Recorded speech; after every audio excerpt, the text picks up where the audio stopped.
Hey lovelies, let's make puff puff.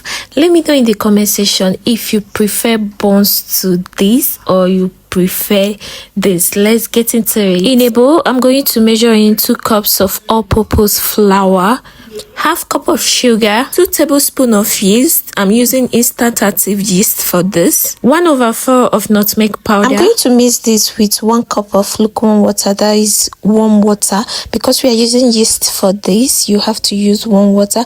Make sure you mix it thoroughly like this. Once you have gotten to your desired consistency, cover this with a cling film and allow to sit for 40 minutes to 1 hour, depending on how hot After your 40 house minutes is. to 1 hour, you can see our batter have doubled in size. Go ahead and mix this to deflate the bubbles. Then you can now set your oil for frying.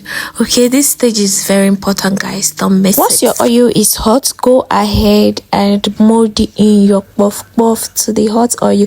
Please fry on a low medium heat to avoid it getting burnt. And also, if you are not fast enough, please get someone to help you and be turning it.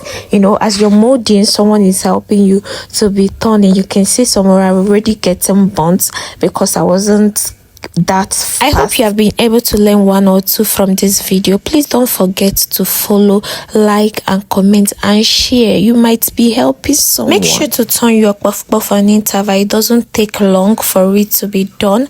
Once it's brownish, your puff puff is ready. This is me frying the second batch. You can actually take this puff puff with stew or with pepper sauce. If you're making for a large number of people, all you just need to do is double the measurement. Okay, it's as simple as that, and you have the most yummiest puff puff ever. Guys, let me know in the comment section if you're going to try this, and don't forget to follow, like, comment and share. I love you guys. Thank you so much for watching to this point. See you in my next video. Bye.